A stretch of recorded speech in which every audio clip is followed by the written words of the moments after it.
All right, for a full preview of the full interview, we go to our senior correspondent, John Huddy. He's in Tel Aviv, and he's also with NEWSMAX CEO Chris Ruddy right now. John, take it away. Our special guest, NEWSMAX CEO, owner Chris Ruddy, with that exclusive interview with the Prime Minister. I want to talk about that, but I also want to talk about some of the excitement this evening. We had several interceptions. I was live on air with American Agenda, and we had to go scooting into the parking garage to take some cover. You did as well. I asked you earlier, was that the first time you've been here when there's been incoming fire like that? Or? Well, on this trip, yesterday when we arrived coming in from the airport, before we got to the hotel, we had to pull to the side, get out of our car, get ready for the bomb shelter because there was an alert. And you only have a few minutes, you know. People don't, somebody say how you don't really have to worry about something like this. Actually, these cluster bombs put a mass amount of shrapnel and can really hurt people. Debris from the exploding interceptors, so you really do have to go underground. And we heard them. They were very close, the last couple barrages, and at least one of those missiles was carrying cluster munitions. And I've seen the result of when these things come down. This is just an hour ago we heard 2 explosions near to us, right here. Yeah, that's right. We're in Tel Aviv. So, I mean, people in Jerusalem, they're being hit as well. Well, Jerusalem's been a constant target because we have our embassy there. But you know, talking about some of these holy sites, we played the clip of your interview, your sit down with the Prime Minister. He talked about the Palm Sunday. That seems to be, that's subsided, the controversy, which seemed to be really blown out of proportion. Correct me if I'm wrong, by the media, and that's something that the Prime Minister talked about. It's really a media spin story, right?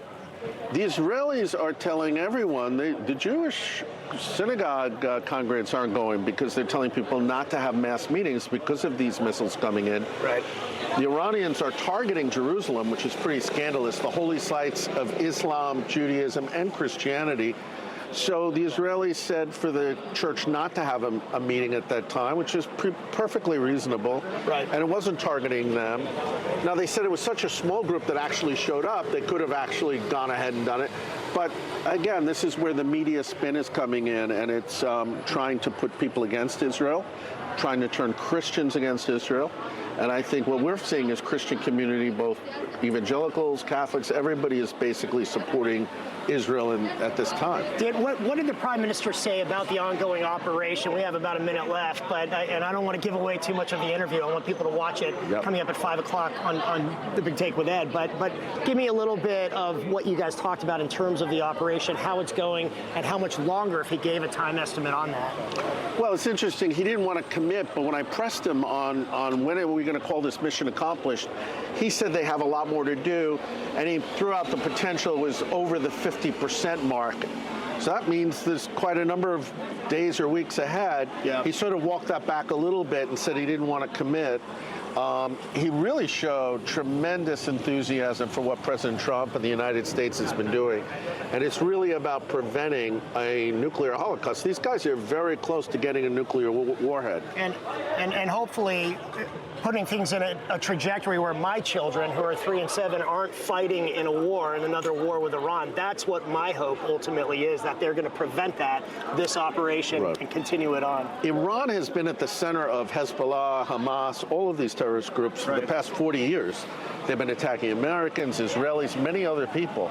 President Trump and Prime Minister Netanyahu are the first to really hold them accountable in a big way. So I think it could last to decades of peace if it's done right and mission is accomplished. Let's hope. Let's hope. Well, we're all going to watch the interview. We're looking forward to it. 5 o'clock. 5 o'clock, and we have some other special guests here. Oh, look who's here. That are going to make a quick cameo, Bob and Lydia. Zach Andrews. We have the amazing Zach Andrews, and we have Dante over here. Dante Medlown, executive and producer. Alon behind the camera. So yeah, you never know who you're going to meet on the streets of Tel Aviv, right? There we go. That's a good crew.